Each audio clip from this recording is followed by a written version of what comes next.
Oke, selamat sore semua.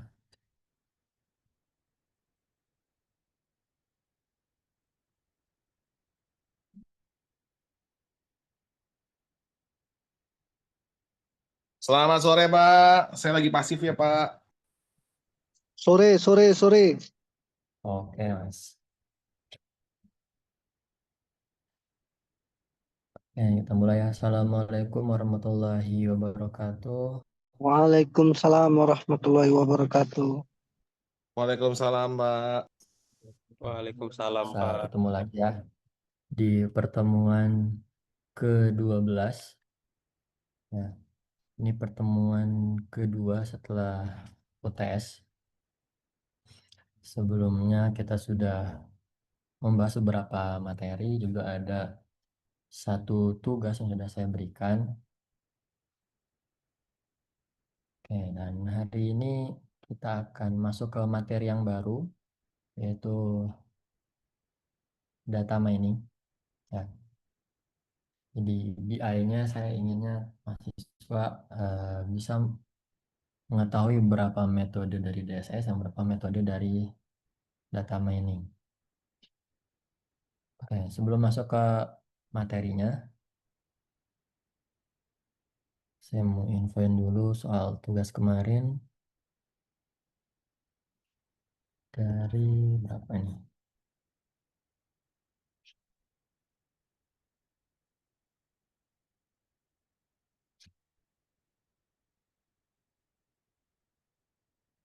Dari 42 mahasiswa yang masuk ke kelas ini, yang mengumpulkan ada 24.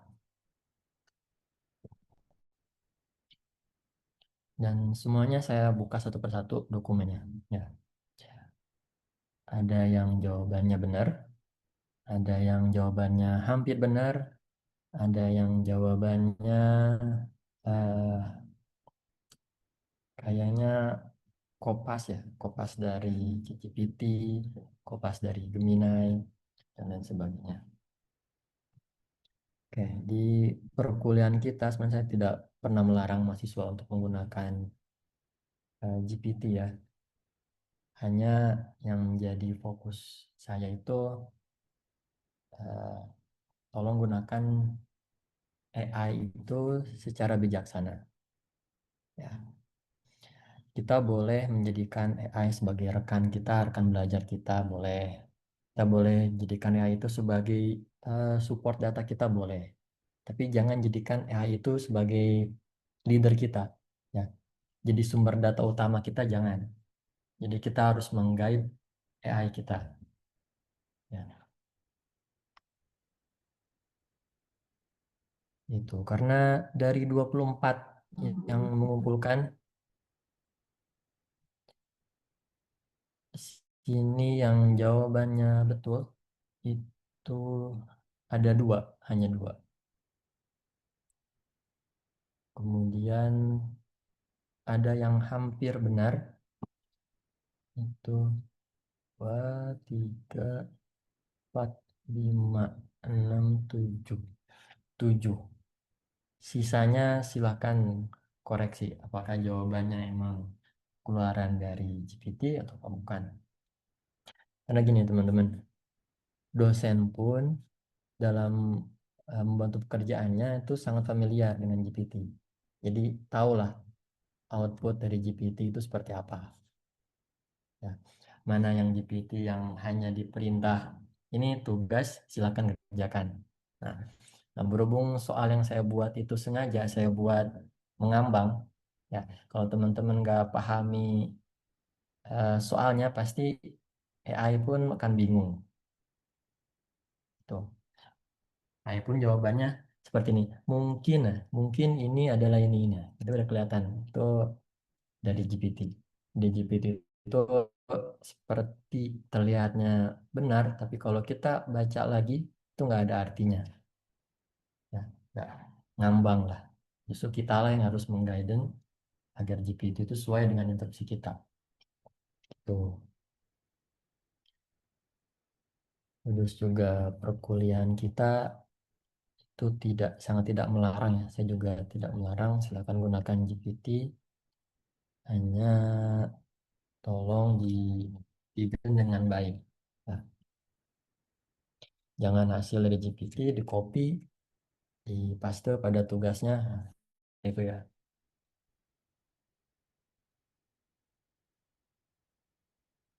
Ya.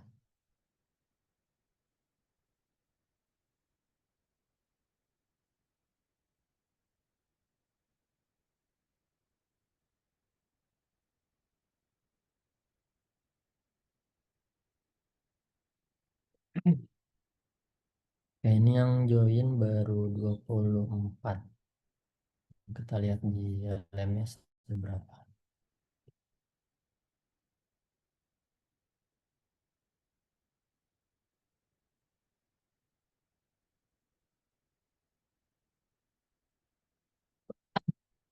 LMS loading ya jam segini.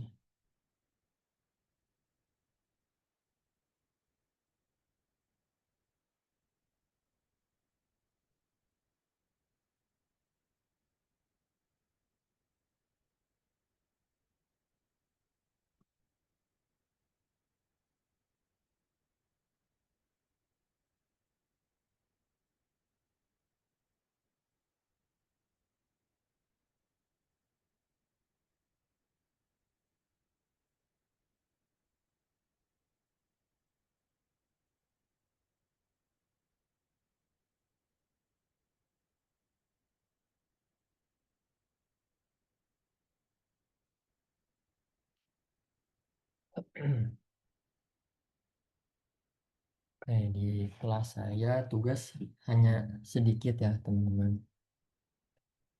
Ini kalau saya lihat di LMS, tugas yang saya berikan itu hanya di pertemuan kelima. Dan itu pun bentuknya kelompok. Ya. Kemudian satu tugas saya setelah UTS itu yang SAW kemarin. Ya. Jadi satu tugas kelompok, satu tugas individu. Tuh. Jadi sayang sekali buat teman-teman yang menggunakan GPT dan jawabannya ngawur.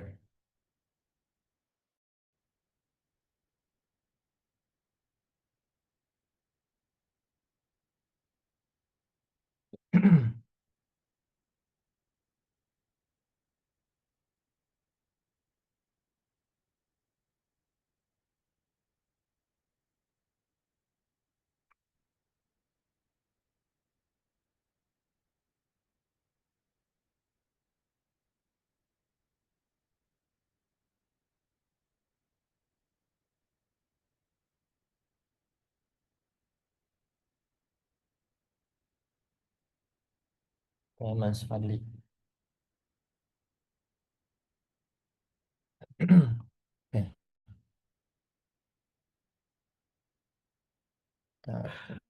saya sepintas dulu.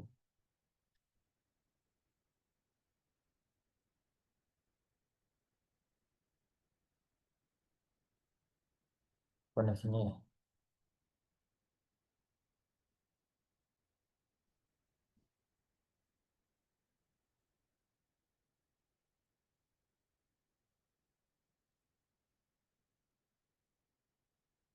Ntar saya ganti koneksi dulu ya.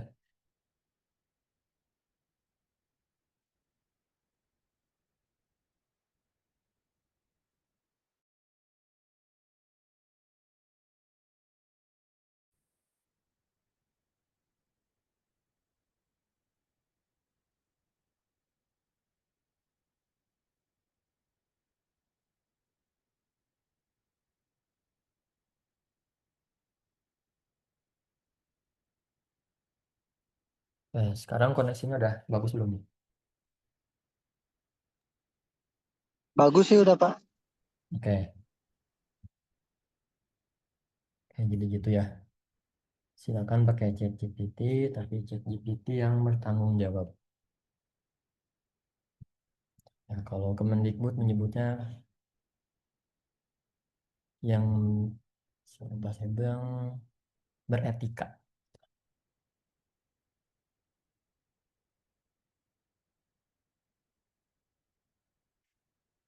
Ya,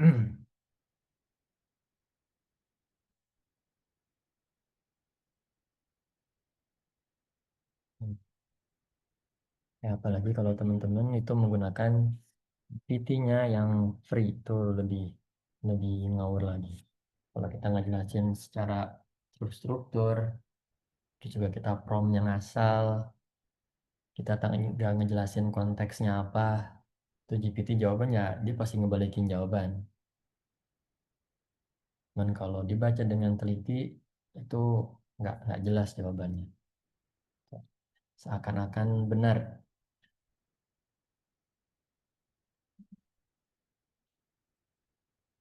Oke, jadi saya sebutkan di grup. Sebelum kita masuk ke materi, saya akan bahas dulu soal SAW.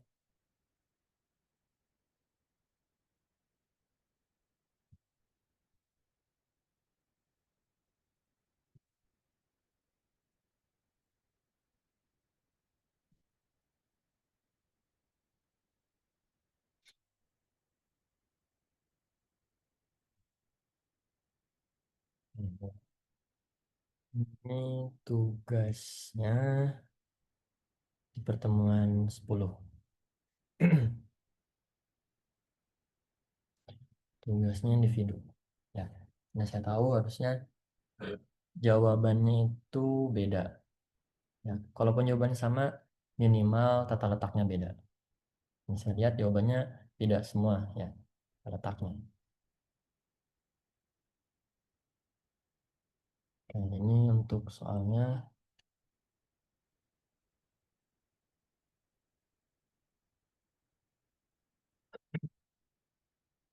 Pak Z dibantu oleh sebuah perusahaan properti untuk mencari rumah di lokasi yang ia inginkan.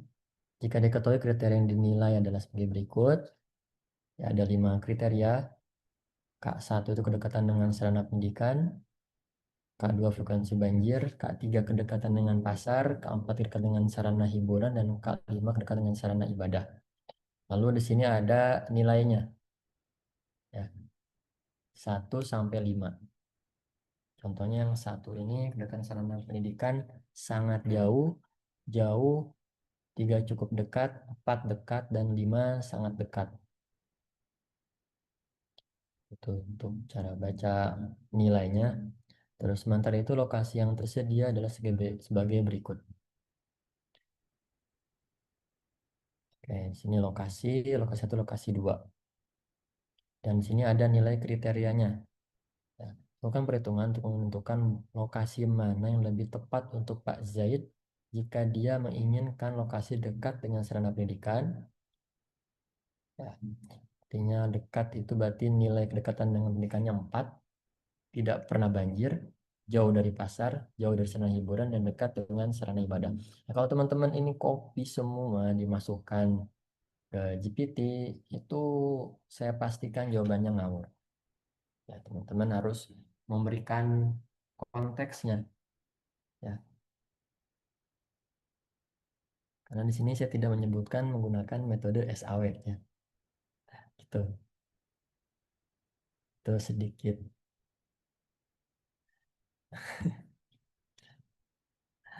sedikit trap dari saya.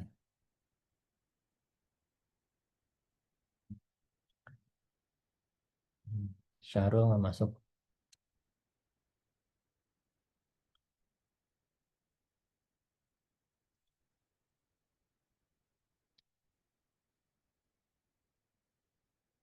Oh.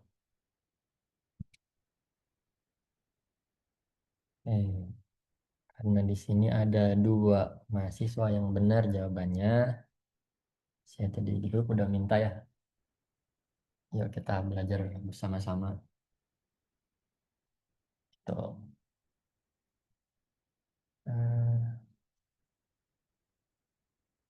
yang nilainya 100 boleh angkat tangan atau mau saya tunjuk saja.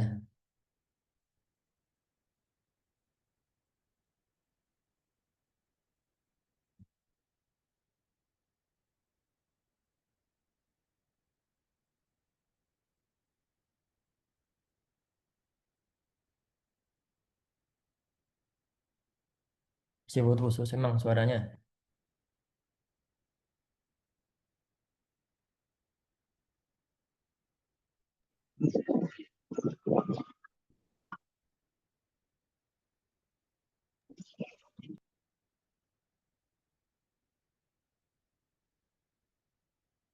Aman ya. Oke.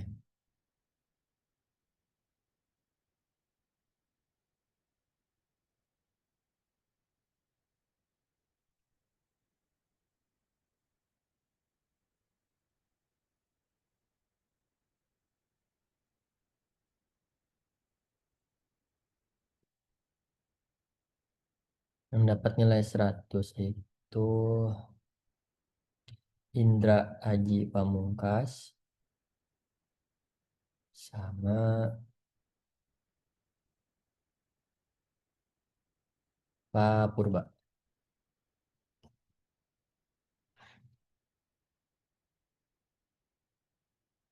Saya persilakan Pak Purba untuk memaparkan jawaban SAW-nya. Purba.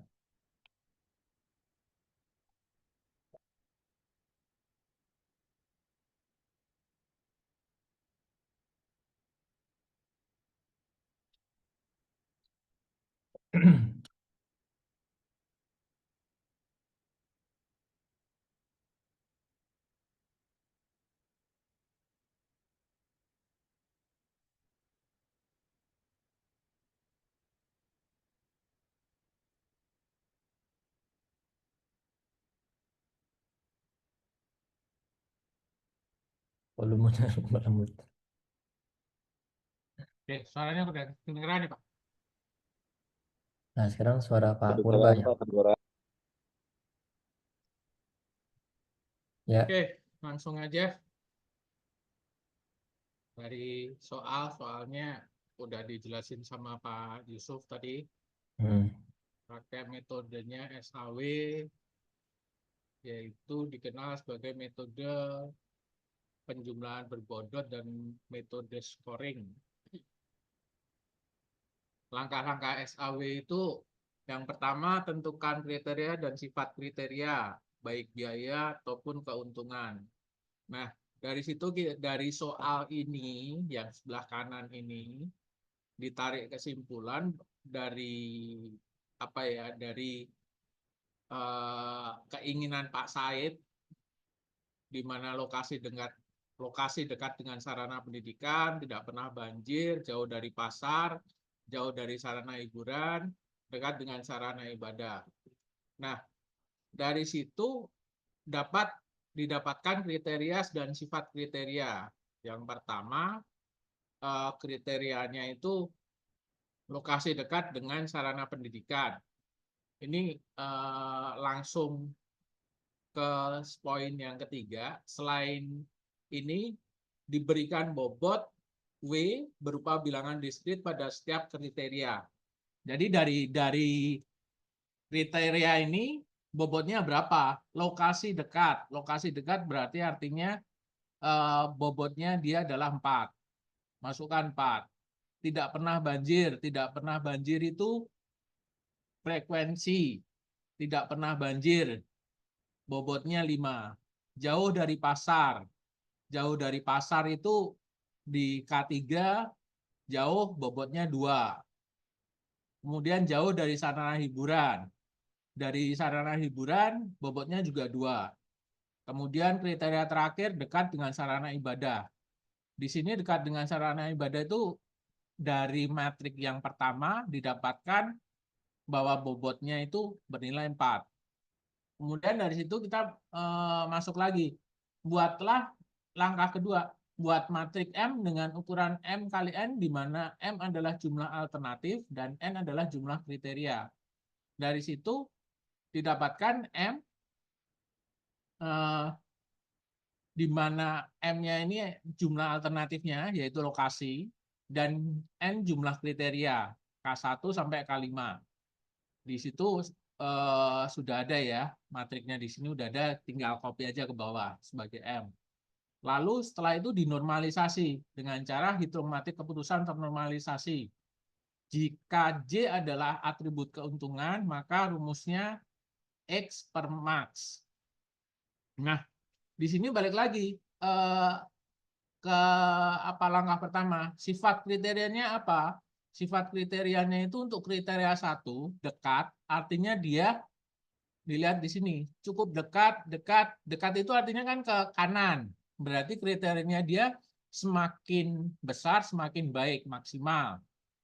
Kemudian tidak pernah banjir, kriteria kedua. Di sini juga sama. Apa itu sifatnya itu sifat maksimal. Makanya dia yang kita cari nilai paling besarnya. Kemudian ada kriteria ketiga yaitu jauh dari pasar. Jauh dari pasar itu kriterianya apa? Kriterianya itu layaknya atribut biaya. Jadi dia yang minim. Nilai yang paling kecil lah yang dijadikan sebagai acuan. Jadi di sini sifatnya jauh, dekat. Di sini saya bikin kalau maksimal dia warnanya merah, kalau minimal warnanya hijau. Dari situ diambil dari matriks M ini yang maksimal mana sih? Dekat itu sifatnya maksimal, berarti maksimal berapa? Maksimalnya 3. Kita tarik ke bawah 3. Kemudian kriteria kedua maksimal juga.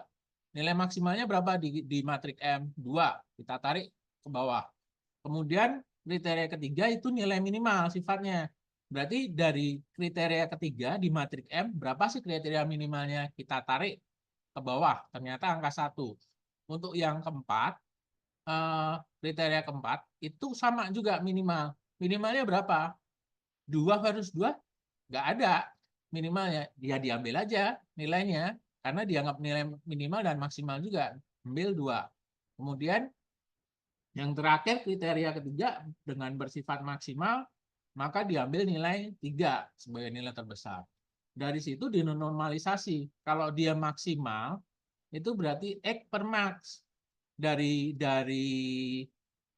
lokasi 1, berapa sih nilai R-nya untuk kriteria 1? Berarti dari 3 dibagi max-nya berapa? 3/3, 1. Kemudian di sini lokasi kedua, 2/3, 0,67. Kemudian kriteria kedua itu apa itu? 2 untuk lokasi pertama 2/2, 1. Lokasi kedua 1/2, 0,5. Terus untuk yang kriteria ketiga itu tadi kan sifatnya minimal. Berarti jika dia adalah atribut biaya atau sifat minimal, maka dia min per X. Jadi minnya berapa minimalnya? 1. Untuk lokasi 1 berapa dianggap X-nya? 1/1, 1. Kemudian lokasi 2 berapa? Minimal 1/, X-nya berapa? X-nya 5. 1/5, 0,2. Begitu juga kriteria 4. Karena ini nilainya sama, dua-duanya bernilai sama juga, 1. Untuk yang kriteria 5, maksimal lagi. Berarti X per max. Lokasi pertama 1/3, 0,33. Yang lokasi kedua nilainya 3. Dibagi maksimalnya 3, 3/3, 1. Nah, dari situ perhitungan selanjutnya, hitung matriks ternormalisasi terbobot A. Dari situ, dengan mengalihkan elemen matriks R dengan bobot dari kriteria. Di sini A-nya di sini. R-nya diambil dari matriks yang di atas tadi, yang ternormalisasi tadi. Untuk W, bobot diambil dari kriteria ini, yang diambil dari matriks atas, dijadikan dalam bentuk matriks. Dari situ dikalikan saja. Untuk L1 berarti 1 kali 4, 4. Untuk L2, 0,7 kali 4. Hasilnya 2,67. Untuk lokasi 2, 1 kali 5, 5. Untuk lokasi 2, kriteria 2, 0,5 kali 5, 2,5. Begitu seterusnya, tinggal dikali atas, dikali dengan bobotnya. Dari nilai A ini, untuk menghitung nilai V, yaitu preferensi alternatif yang dengan cara menjumlahkan semua elemen pada matriks ternormalisasi terbobot pada setiap alternatif. Jadi lokasi 1 nilainya berapa sih V-nya? Semuanya dijumlahkan, didapat 14,33. Untuk lokasi 2, 2,67 tambah 2,5 tambah 0,4 tambah 2 tambah 4. Hasilnya 11,57. Di sini dijelaskan nilai tertinggi dari V menunjukkan alternatif yang terbaik. Dari kedua alternatif ini, mana yang nilainya paling besar? Yaitu dari lokasi 1. Jadi berdasarkan perhitungan V, ya penentuan lokasi lebih tepat ke lokasi 1, karena nilainya paling besar. Gitu, Pak. Selesai. Oke, mantap jawabannya. Seperti itu, teman-teman. Tanpa chat GPT loh, Pak, ini, Pak. Ya, tuh. Kelihatan. Saya cek satu persatu kok. Semua jawaban saya cek satu. Nah, yang masih bingung soal perhitungan SAW boleh ditanya ini. Kita diskusi aja.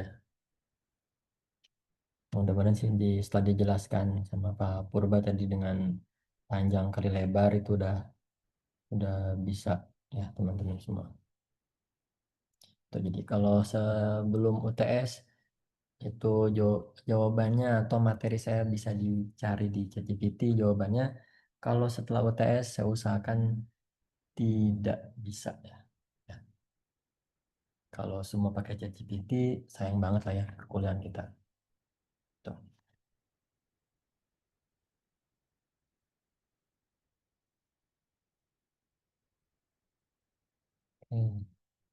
Apakah ini udah ngerti semua atau masih bingung?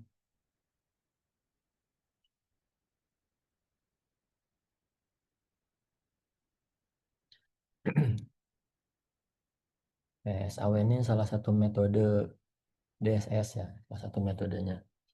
Nah, kenapa tadi kita harus uraikan berdasarkan rumus di kita sebagai S1 itu diwajibkan mengimplementasikan salah satu metode, baik itu DSS, ya, itu data mining, metode analisis, metode yang lainnya silakan. Karena itu yang membedakan antara output lulusan D3 dan S1. Di S1 itu bukan membuat misalnya pembuatan aplikasi A menggunakan ini. Tidak seperti itu. Jadi harus ada minimal metode yang terimplementasi. Tuh. SAW ini diangkat sama 2 mahasiswa sekarang. Ada yang menggunakan judul SAW di skripsinya. Tuh. Tantangannya kalau dinaikin jadi skripsi bukan cara perhitungannya. Ya, tapi kriteria apa yang kita usulkan di penelitian kita. Dan kemudian setelah kita punya kriteria, baru kita menentukan bobot. Nah, untuk menentukan kriteria, kita tidak bisa ngasal seperti yang kasus Pak Zai tadi. Harus ada landasan minimal itu dari jurnal atau dari buku atau dari pakar ya yang menentukan kriterianya. Contohnya mencari rumah dari lokasi, dari harga dan sebagainya. Itu. Kemudian kita juga harus mencari bobot. Itu sudah cukup untuk jadikan bahan skripsi. Tuh. Oke, terima kasih Pak Purba atas paparan jawaban SAW-nya. Sangat memuaskan. Pak mau nanya Pak. Boleh, silakan Mas. Tadi ya mengenai yang tadi skripsi itu kan kalau bobot berdasarkan yang tadi Bapak jelaskan kalau pakai survei itu juga bisa Pak. Surveinya kita di keadaan lapangannya. Sebaiknya sih dari expertnya. Nah, contohnya dari pengambil keputusannya, direktur teknisnya, yang berpengalaman di bidangnya pokoknya. Gitu. Kalau kita nggak dapat dari jurnal dan nggak dapat dari buku, kita boleh langsung dari lapangan. Kita kasih kuesioner, ini berapa sih bobot ini. Itu Mas Aji. Baik Pak, terima kasih. Sama-sama. Oke, Mas Indra Aji juga dapat 100. Selamat. Beda saya jawabannya Pak, kayaknya sama Pak Purba itu. Masa? Jangan salah jawabannya.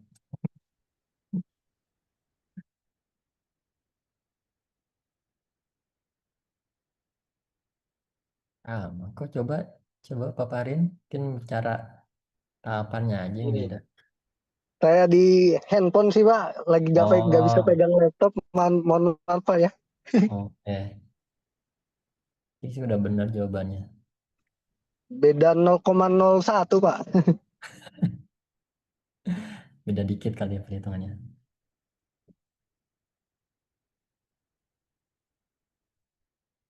Oke. Tidak pembulatan itu berarti kalau 0,01. Ya, bisa jadi.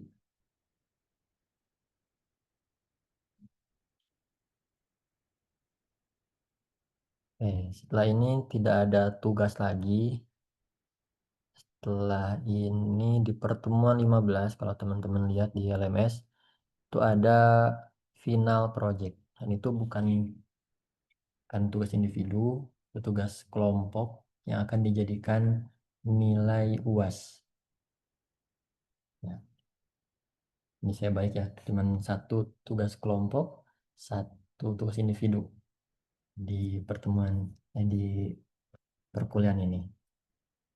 Nah, final project ini saya bagi-bagi lagi. Ya, 30% itu presentasi final projectnya. 30% itu laporan. 40% nanti saya tuh pilihan ganda lah nanti di bagian UAS saya paparkan. Itu ya. Kalau untuk mahasiswa reguler jangan tanyakan karena pasti tugasnya berbeda.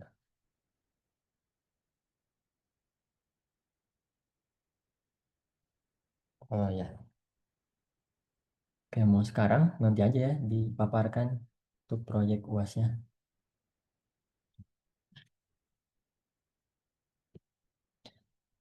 Oke, itu gambaran aja sih nanti.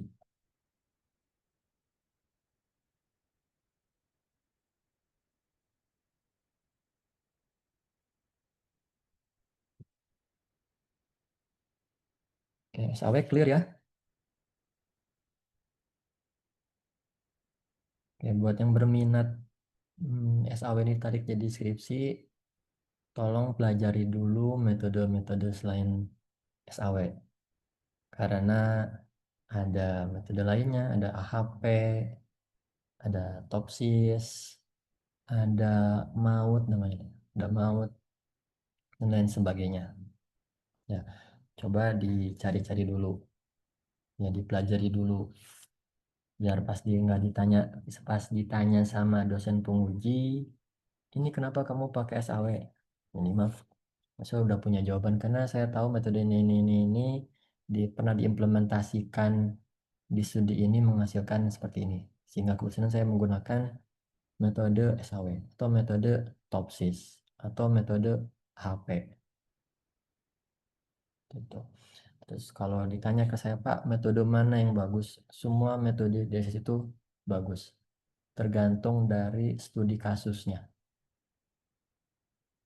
Ya. Tergantung dari kebutuhan si pengambil keputusannya. Tuh.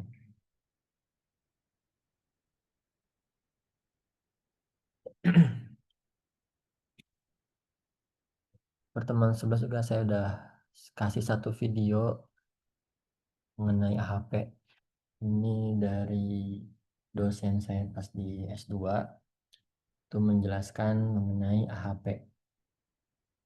Ya, tertarik dengan DSS bisa coba-coba buka AHP dan lain sebagainya. Oke, itu untuk DSS. Kita masuk ke materi yang baru. Oke, loading.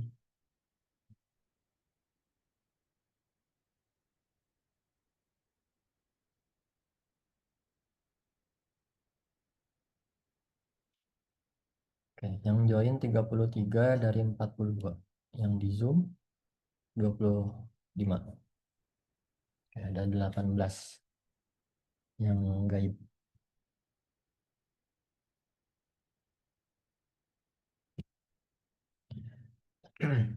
Oke, kita masuk ke materi yang baru, yaitu data mining.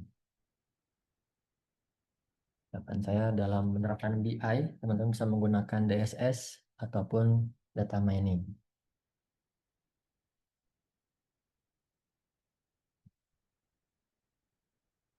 Oke, kita mulai. Kita mulai dari definisi data mining dulu. Yang pertama dari Gartner Group.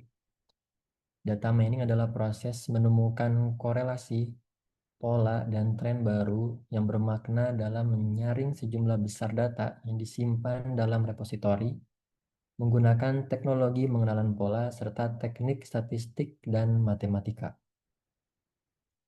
Kemudian ada definisi yang kedua menurut Hand dan kawan-kawannya, data mining adalah analisis kumpulan data pengamatan seringkali berukuran besar untuk menemukan hubungan yang tidak terduga dan meringkas data dengan cara baru yang dapat dipahami dan berguna bagi pemilik data.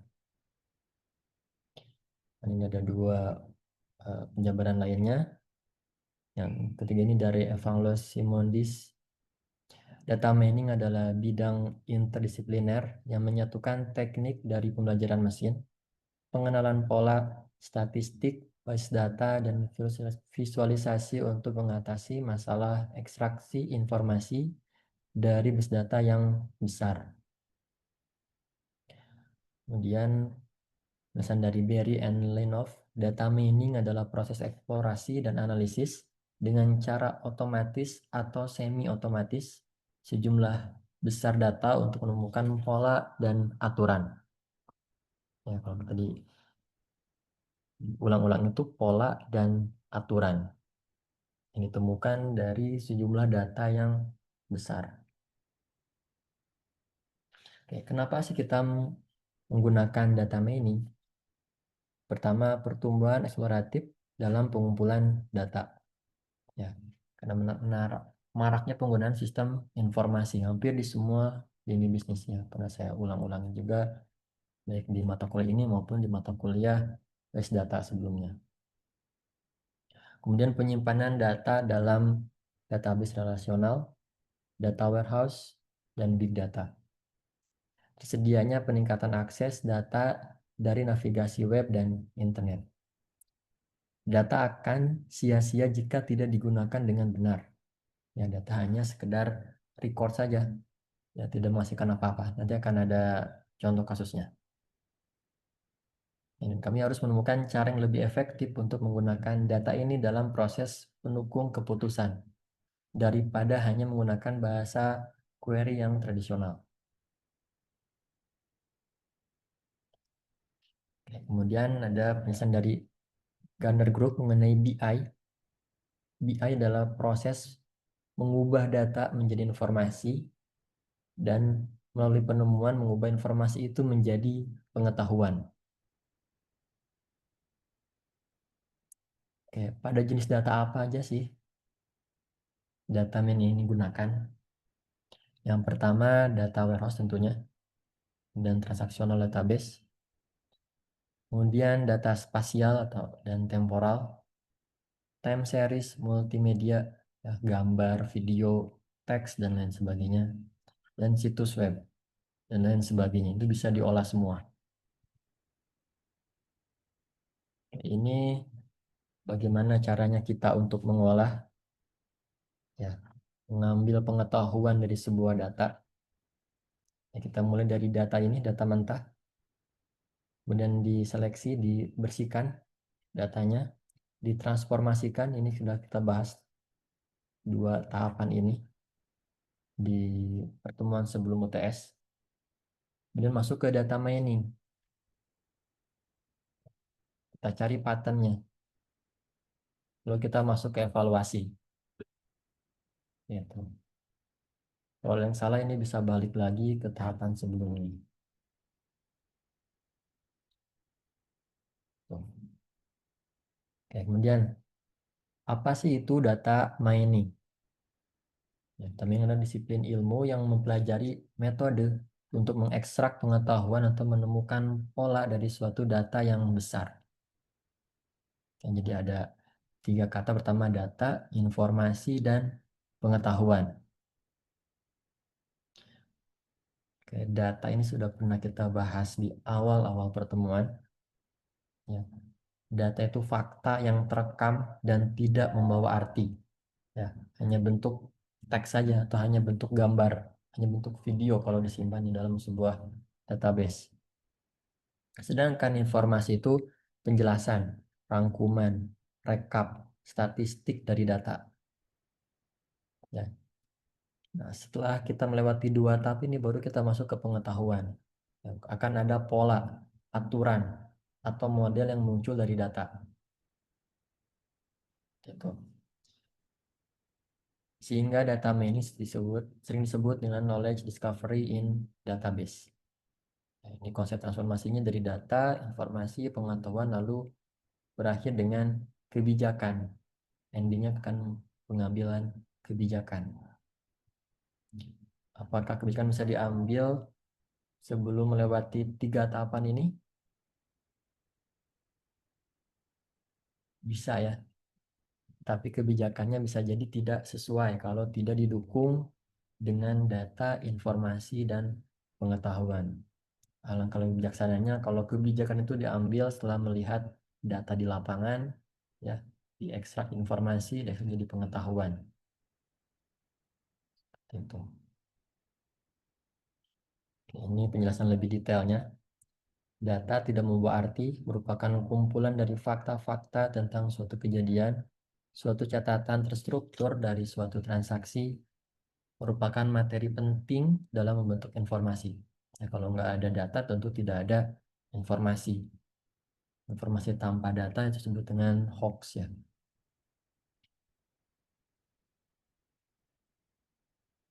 Dan informasi adalah hasil olahan dari data setelah direkap dan dirangkum. Hasil statistik dari data dan sekumpulan data atau fakta yang telah diproses dan diolah sedemikian rupa sehingga menghasilkan sesuatu yang bisa dipahami dan memberikan manfaat bagi penerimanya. Yaitu data dan informasi. Kemudian ada pengetahuan. Pengetahuan gabungan dari suatu pengalaman, nilai, informasi, kontekstual, dan juga pandangan pakar yang memberikan suatu framework untuk mengevaluasi dan menciptakan pengalaman baru dan informasi. Yaitu menurut Thomas H. Davenport dan Lawrence Prusak. Bisa berupa solusi pemecahan suatu masalah, terus petunjuk suatu pekerjaan, dan ini bisa ditingkatkan nilainya, value-nya ditingkatkan, dipelajari dan juga bisa diajarkan kepada yang lain. Pengetahuan. Nah, ini contohnya. Dari data menjadi informasi, menjadi pengetahuan dan kebijakan. Contohnya kita lihat data kehadiran karyawan. Ya, di sini kalau teman-teman memposisikan sebagai manajer, tentu untuk mengambil kebijakan butuh sebuah data, informasi, dan pengetahuan. Ya, lalu di situ muncullah kebijakan.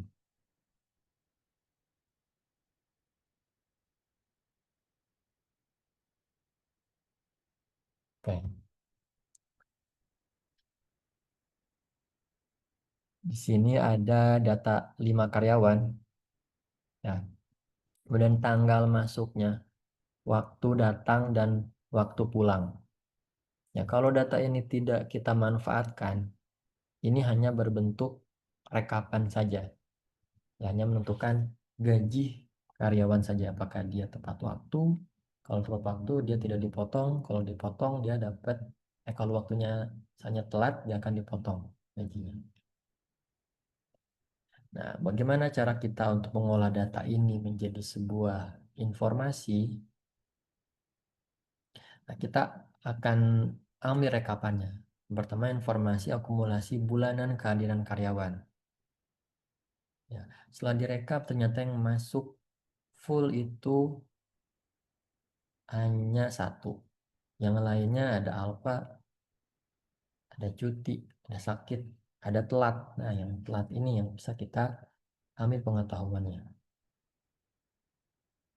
Lalu kita mencoba menelaah lebih detail pola atau kebiasaan kehadiran mingguan harian karyawan.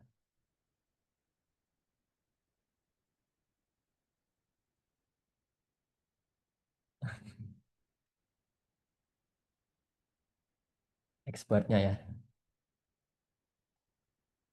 Oke. Ternyata kalau kita lihat di sini di hari Senin yang terlambat itu ada 8. Selasa 1, Rabu 0, Kamis 1. Terlambat di hari Jumat ada 5. Kemudian pulang awal itu Senin hampir tidak ada yang pulang lebih awal. Paling banyak itu di hari Jumat. Izinan apa? Nah, kalau kita lihat di sini yang paling mencolok itu di hari Senin. Ada 8 yang terlambat. Mungkin rumahnya jauh ya. Itu atau juga yang baru pulang dari kampung saja jauh. Bisa jadi telat. Kemudian di hari Jumat kenapa pulangnya lebih awal? Mungkin biar lebih cepat pulang ke kampungnya, contohnya seperti itu. Pengetahuan tentang kebiasaan karyawan dalam jam datang dan jam pulang kerja. Pengetahuan tentang bagaimana teknik untuk meningkatkan kehadiran karyawan tentu butuh sebuah kebijakan. Nah, kebijakan penataan jam kerja karyawan khusus untuk hari Senin dan Jumat. Karena dari Senin tadi banyak yang terlambat dan di hari Jumat banyak yang pulang lebih awal. Nah, sehingga peraturan jam kerja diubah ya setelah melihat data di lapangan. Hari Senin itu dimulai dari jam 10 ya biar berkurang yang telat-telatnya. Dan hari Jumat diakhiri jam 2 jadi lebih awal. Nah, sisa jam kerja dikompensasikan ke hari lain. Ya, mungkin ada tambahan waktu di hari Senin, Selasa, Rabu, Kamis itu. Sehingga mereka lebih cepat pulang di hari Jumatnya. Itulah bagaimana proses dari data dan informasi menjadi pengetahuan menjadi kebijakan. Hampir semua lini harusnya menerapkan sistem seperti ini untuk mengambil sebuah kebijakan. Tidak langsung mengambil kebijakan aja ke atas, ya, tanpa ada data, tanpa ada informasi, tanpa ada pengetahuan. Itu akan sangat-sangat beresiko. Tuh. Kita balik lagi ke data absensi tadi, bisa kita uraikan seperti ini. Nah, dari data presensi karyawan menjadi informasi rekap kehadiran karyawan. Terus di situ ada pengetahuan pola kebiasaan datang dan pulang karyawan. Lalu kebijakan apa yang kita ambil? Itu kebijakan penataan jam kerja karyawan. Ini kalau kita gambarkan dalam sebuah peta seperti ini. Nah, ini data hanya bentuknya seperti ini. Kita tidak mengetahui informasi apa saja dari data. Lalu kita coba untuk ekstrak jadi informasi. Lalu kita cari pengetahuan apa yang ada di datanya, di informasinya. Lalu dapat insight dan dapat wisdom. Seperti itu. Kita nanti breaknya sambil udahan aja ya. Mungkin di jam 18.30 ya.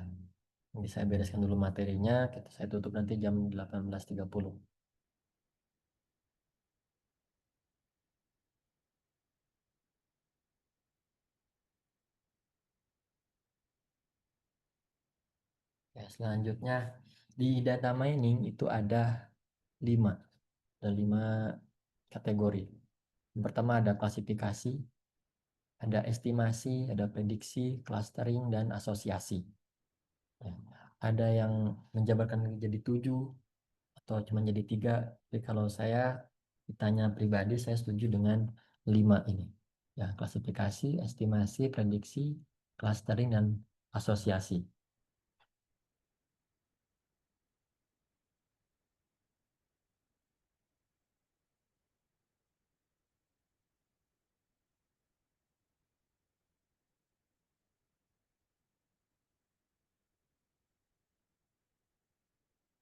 Ya, kita akan coba bahas satu persatu. Ya, ini sangat berhubungan dengan final project teman-teman. Yang pertama ada klasifikasi. Ya, klasifikasi adalah proses menemukan model atau fungsi yang mendeskripsikan atau membedakan kelas data atau konsep. Untuk tujuan atau dapat menggunakan model untuk memprediksi kelas objek yang label kelasnya tidak diketahui. Model turunan didasarkan pada analisis kumpulan data penelitian, yaitu objek data yang label kelasnya diketahui. Nah, jadi ada berapa model kita ketahui, terus kita coba memberikan data yang tanpa label, lalu kita memberikan ini jawabannya apa, itu klasifikasi. Oke, dalam klasifikasi ada variabel kategori target, dan seperti kelompok pendapatan yang misalnya dapat dibagi menjadi 3 kelas, ya, berpenghasilan tinggi, berpenghasilan menengah, dan berpenghasilan rendah. Kemudian model data mining memeriksa satu set record yang besar, banyak. Setiap record berisi informasi tentang variabel target serta satu set input atau variabel prediktor. Misalnya di sini ada 3 data. Ini subjek pertama usianya 47 tahun, terus female, terus kerjanya software engineering, income-nya tinggi. Dan subjek kedua usianya 28 tahun, gendernya male, marketing konsultan, income-nya middle. Dan ada subjek ketiga usianya 35 tahun, male, unemployed, terus income-nya rendah. Jadi kita punya data full seperti ini. Nah, lalu yang dilakukan oleh klasifikasi itu, di sini kita bisa memasukkan subjek nomor 4, misalnya usianya di 30 tahun, gendernya male, terus pekerjaannya marketing konsultan. Nah, kita coba berikan algoritmanya, prediksi apakah penghasilannya tinggi, apakah menengah, ataukah rendah. Nah, ini yang dilakukan. Oke, ini kalau usianya muda terus income-nya tinggi maka masuk ke kelas A. Ini dilakukan dalam klasifikasi atau juga dengan ini decision tree. Ya, atau ini dengan neural network.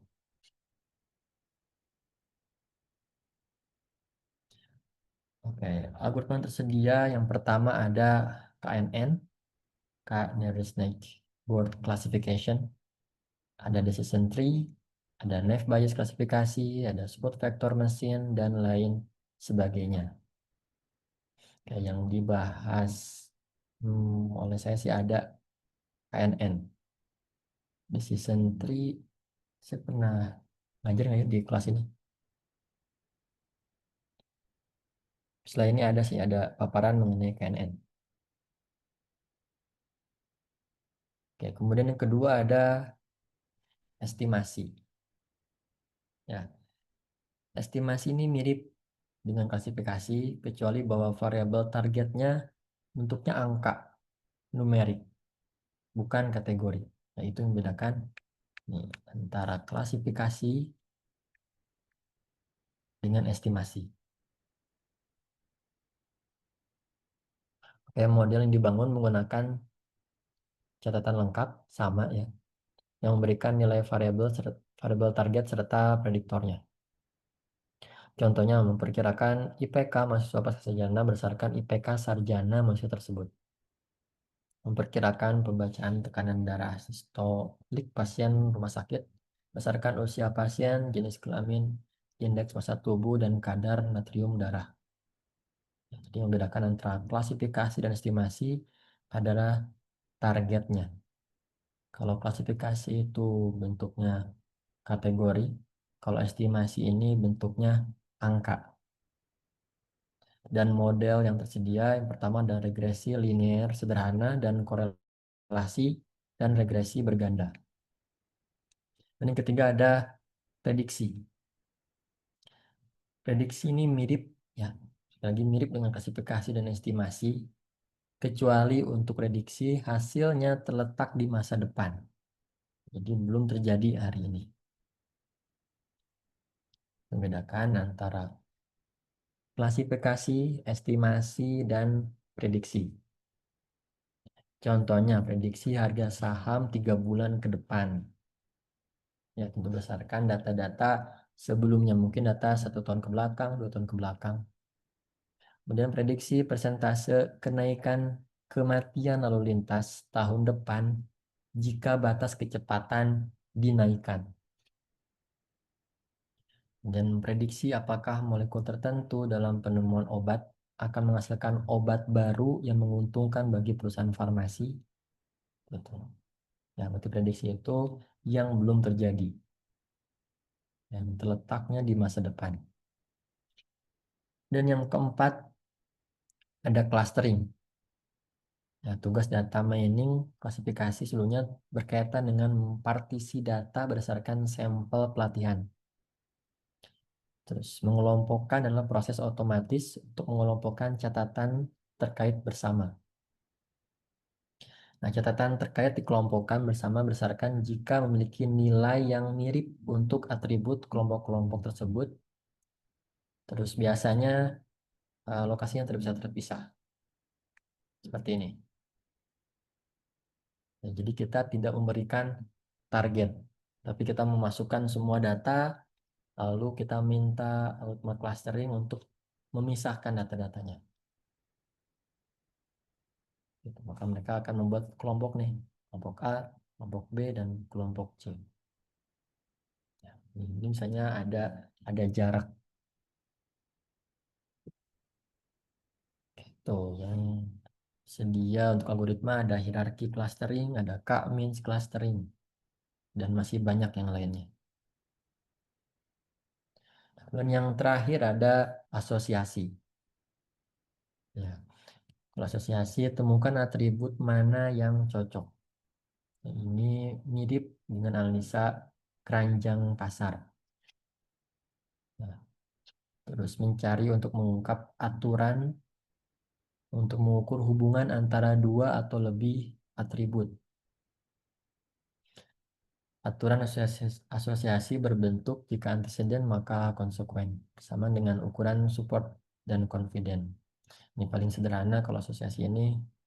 Kalau teman-teman belanja di supermarket, di minimarket, terus ada yang membeli susu bersamaan dengan roti misalnya bersamaan. Terus juga ada yang membeli roti sama kopi. Terus yang paling banyak ternyata setelah dijabarkan, setelah dibaca laporannya, ditemukan kalau seseorang membeli susu, kemungkinan dia akan membeli roti. Sehingga lokasi eh, tempat susu dan roti itu berdekatan. Itu untuk implementasi dari keranjang pasar ini, asosiasi ini. Ini ada contohnya. Misalnya supermarket tertentu mungkin menemukan bahwa dari 1.000 pelanggan yang berbelanja pada Kamis malam, 200 orang membeli popok, dan dari 200 orang membeli popok, 50 membeli buah pir. Jadi aturan asosiasinya adalah jika membeli popok maka membeli buah pir. Jadi kita akan bahas ini. Nanti ada paparan tersendiri. Dan algoritmanya ada a priori dan FP grow. Itu harusnya ini ada tugas, cuman saya tidak memberikan tugas pada kelompok, pada kelas karyawan. Seperti itu penjelasan dari data mining, klasifikasi, estimasi, prediksi, clustering, dan asosiasi.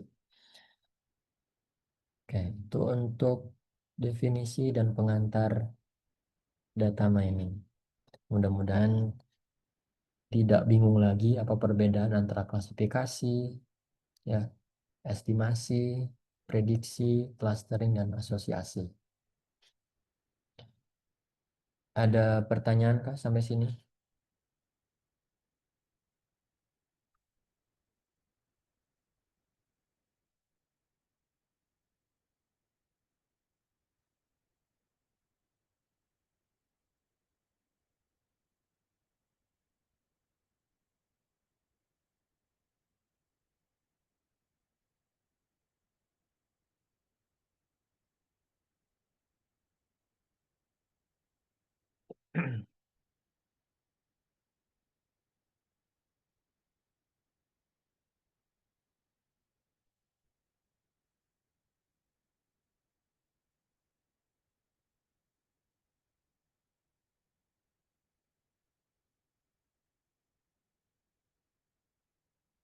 Sepertinya ini antara bingung, sudah ngerti, atau disconnect.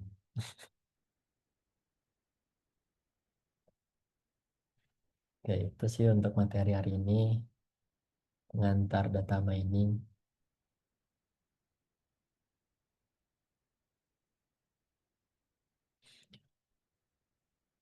Oke. Untuk minggu depan, oke, ada 2 materi.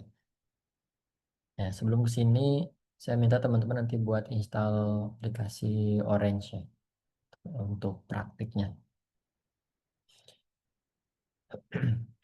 Untuk di pertemuan ke-13, karena kita akan asinkronus, saya minta teman-teman untuk belajar mandiri. Ya, di sini ada 2 algoritma yang sudah saya buatkan paparannya. Yang pertama ada KNN, lalu ada C4.5. Ya.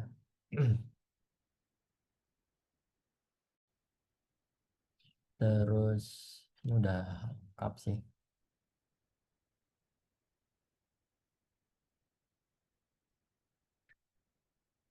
Terus juga di sini ada praktiknya. Jadi di sini saya rekomendasi pakai WK atau pakai Orange, ini opsional ya. Tapi sebaiknya pakai Orange saja, lebih sederhana.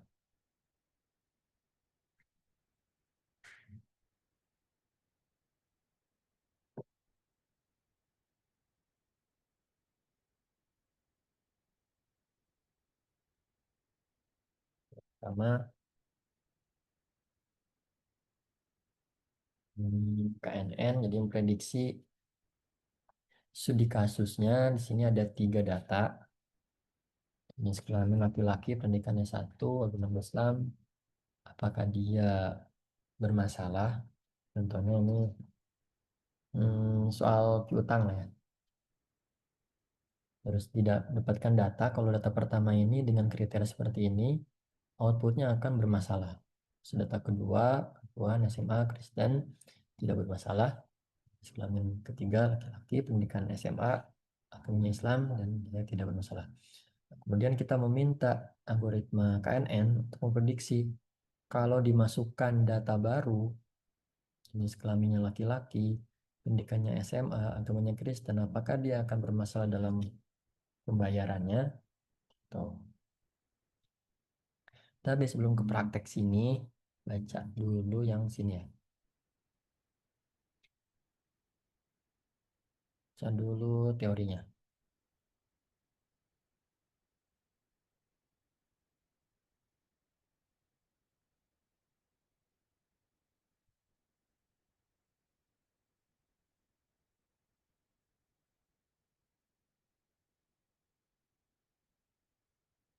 Untuk KNN di pertemuan ke-13 dan di pertemuan 13 juga teman-teman harus mempelajari C4.5. Pak, saya mah mau salah satu aja boleh. Mau pilih salah satu metode juga boleh. Mau pelajari dua-duanya juga boleh. Ya.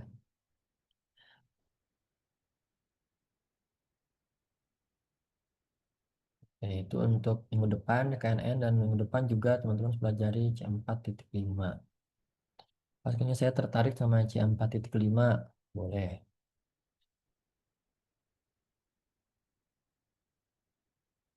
Oke, ini decision tree. Ya, jadi kita mencari aturan dari sebuah data. Ini saya jelaskan singkat saja ya. Nggak mungkin cukup waktunya. Ya, jadi kita diberikan 14 data ya mengenai kemungkinan seseorang untuk bermain tenis berdasarkan kategori outlook, temperatur, humidity, dan windy. Ini untuk cara perhitungannya. Kemudian setelah kita proses, dapatlah sebuah aturan. Kalau yang aturan pertama itu seseorang bermain atau tidak dari humidity-nya. Apakah high ataukah normal. Kalau normal, kemungkinan dia akan bermain. Itu.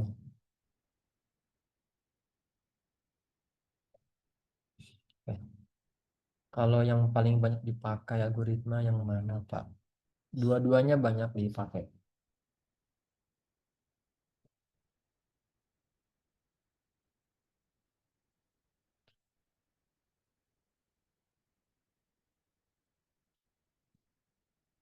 Tapi kalau buat mencari aturan, itu biasanya menggunakan C4.5 karena outputnya nanti berbentuk pohon keputusan tuh. Kalau nggak ini, maka ini. Kalau ini, maka ini. Itu untuk minggu depan. Tidak ada Zoom, adanya belajar mandiri. Kemudian di pertemuan ke-14 ada dua materi lagi. Pertama, Aruna K-means dan teori analisis asosiasi.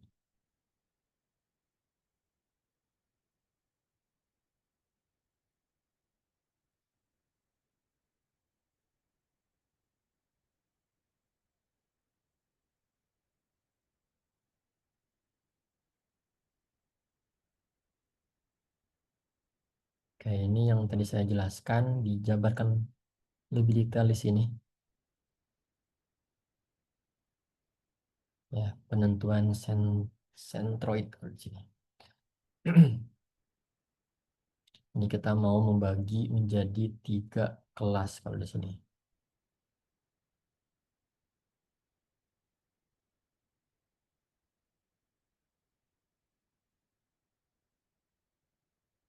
Ini kelas latihan buat kelas reguler.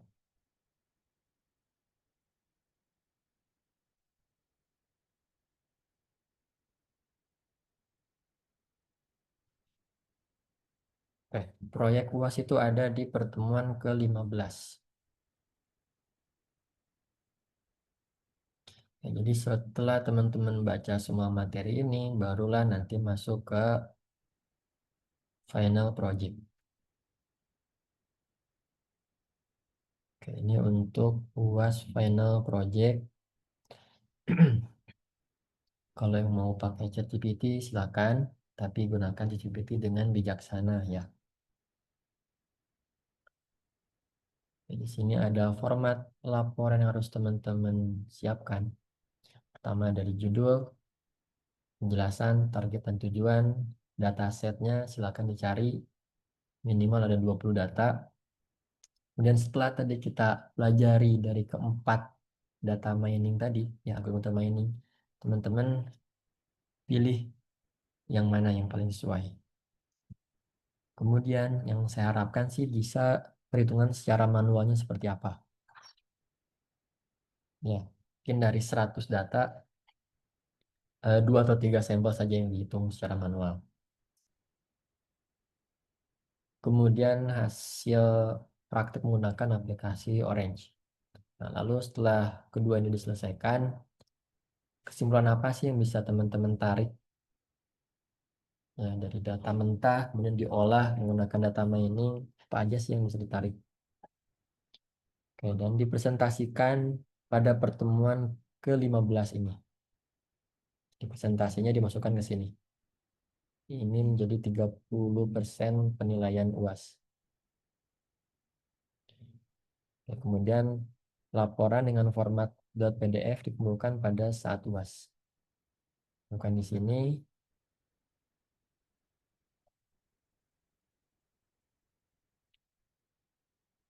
Oke, masih loading.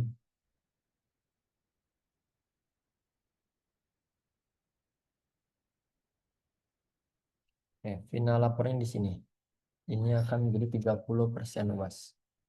Ya, jadi 100% UAS itu 30 laporan final project, 30% presentasi, dan 40%-nya lagi nanti akan berbentuk soal. Itu mudah-mudahan sini fair dalam perhitungannya.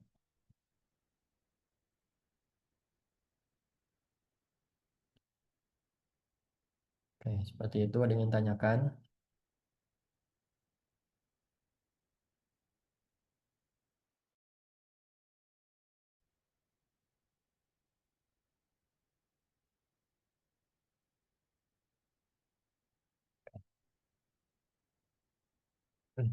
Jadi udah saya info dari sekarang ya, berarti ada 3 minggu persiapan dari sekarang.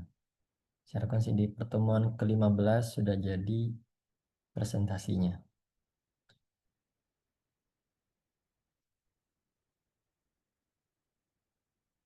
Misalnya, Pak, saya mau ngambil dari sekarang.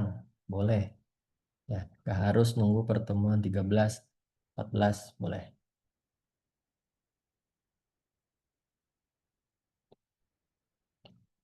Oke, bobot tugas UAS. Bobot nilai UAS ya. 30% dari presentasi final project. 30% dari laporan final project. Dan 40% nanti bentuknya soal. Yang belum saya putuskan apakah itu pilihan ganda atau esai. Gitu. Jadi yang bisa dikejar sekarang itu 60%. Itu presentasi final project dan laporan final project. Pak, misalnya Pak, saya nggak mau ngerjain final project, boleh? Boleh. Jadi teman-teman nggak dapat 60%-nya. Hanya dapat 40% nanti saat UAS. Gitu.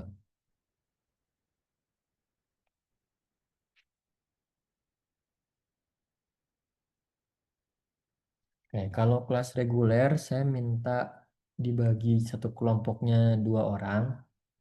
Kalau eksekutif saya bagi berapa paling cocoknya? 2 juga mau samain ya. Kalau ada usul berapa yang paling ideal?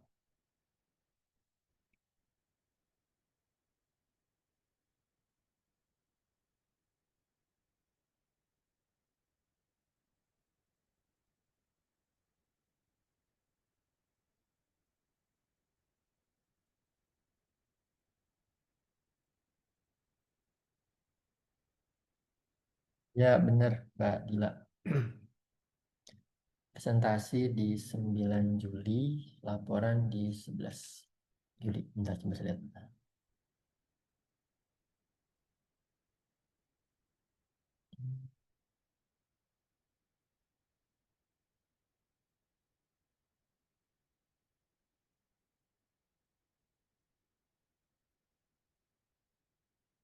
Pokoknya presentasi itu di pertemuan 15 saja.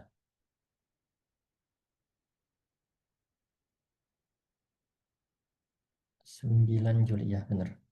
9 Juli dan laporan itu saat kita UAS maksimalnya.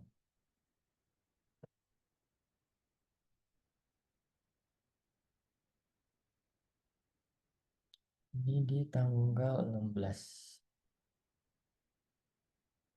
Jadi sih kalau ini ngikutin jadwal akademik kalau untuk UAS.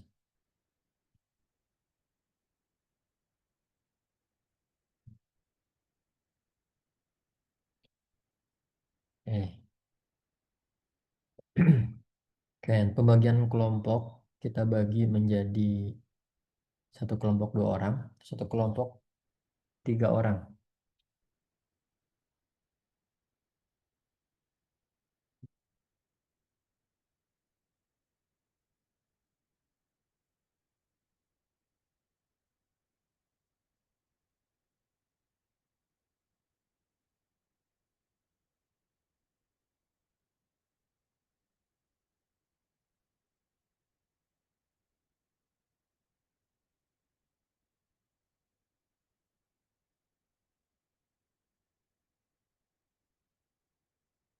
Yang tidak ada yang komen berarti saya tentukan aja ya.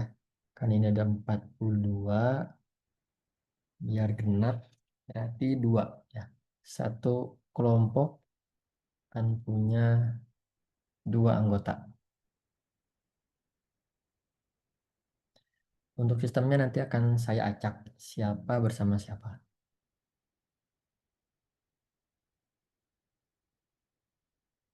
Oke, berarti akan ada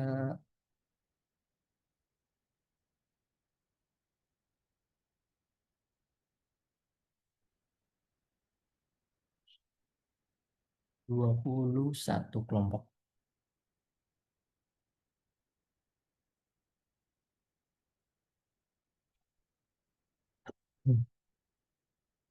Oke, seperti itu untuk pertemuan kita ke depannya.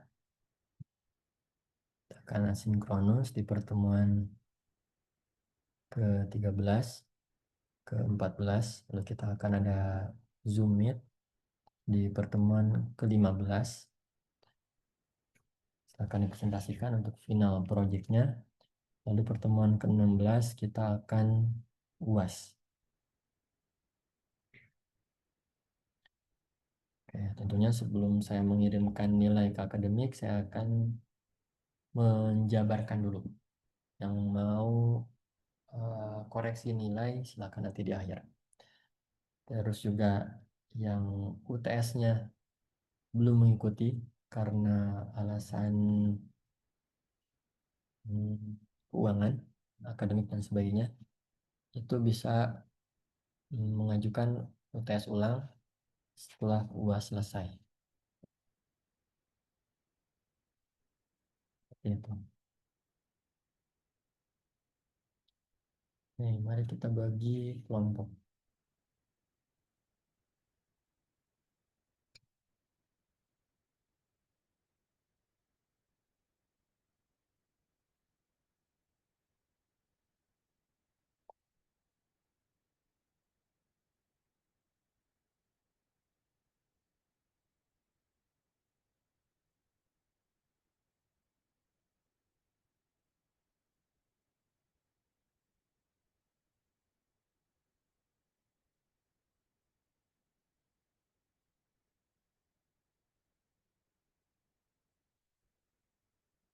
Besok sih, coba saya besok saya umumkan ya anggota kelompoknya siapa aja. Kita nggak usah di-copy yang ini.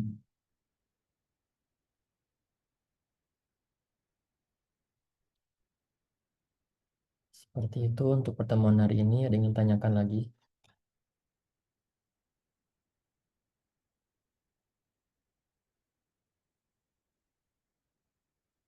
Cukup ya. Oke. Terima kasih teman-teman atas perhatiannya. Semoga apa yang kita bahas hari ini bermanfaat untuk kita semua. Oke, tetap semangat ya. Semoga SAW, AHP, lalu data mining kita bahas hari ini itu dapat teman-teman implementasikan. Saya tutup dengan ini. Assalamualaikum warahmatullahi wabarakatuh. Terima kasih semua. Waalaikumsalam warahmatullahi wabarakatuh. Terima kasih Pak. Ya.